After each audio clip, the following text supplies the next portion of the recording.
আসসালামু আলাইকুম ভিউয়ার্স, দেখতে পাচ্ছেন প্রাণী সম্পদ অফিসে বিড়ালকে ভ্যাকসিন করার জন্য নিয়ে আসছে। র্যাবিস ভ্যাকসিন করবে, যাতে বিড়াল থেকে এই সংক্রামক রোগটা যদি আঁচড় বা কামড়ায়, এই র্যাবিস ওই জীবাণুটা যেন মানুষের মানুষকে যেন না আক্রমণ করে, তাই জন্য প্রতিষেধক হিসাবে আপনার টিকা বলে বা ভ্যাকসিন, র্যাবিস ভ্যাকসিন দেওয়া হলো। দেখেন, এই রোগ থেকে এখন মানুষও নিরাপদ, এই বিড়ালও নিরাপদ। আঁচড়তেও তাতে কোনো ক্ষতি হবে না। এটার মেয়াদ কতকাল?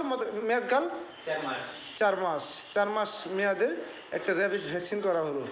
এখন সবাই নিরাপদ। যে বিড়াল কামড়ালেও বিষ লাগবে না, আপনার আঁচড় দিলেও বিষ লাগবে না। দেখতে পাচ্ছেন মেডিকেলের প্রাণী সম্পদ অফিসে নিয়ে আসছে এই বাচ্চাটা, বিড়ালকে ভ্যাকসিন করা হলো। ঠিক আছে, তোমরা এখন যেতে পারো, যাও।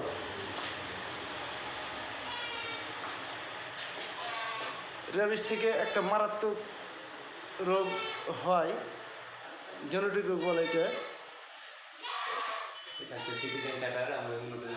এই যে আমাদের ডিসপেন্সারি দেখতে পাচ্ছেন প্রাণী সম্পদেরই এটা, এখানে ওষুধ সব রাখা হয়। এখান থেকে প্রাণীগুলোকে চিকিৎসার ব্যবস্থা করা হয়। এই যে আমাদের এআই কর্মী,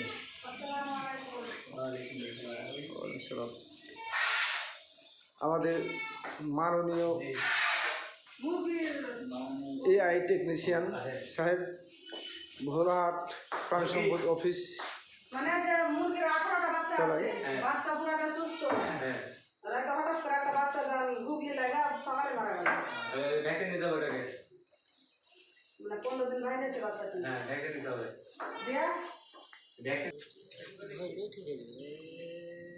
হ্যাঁ, ওটা ধরো, এটা ধরো, ধরো। হ্যাঁ, এটা কম দেবো, এটা এটা ছোটো তো। হ্যাঁ হ্যাঁ, আর মলম লিখে দিচ্ছি, আর সিরাপ লিখে দিলে কিনা খাওয়াবেন। আর আসবো ভাই।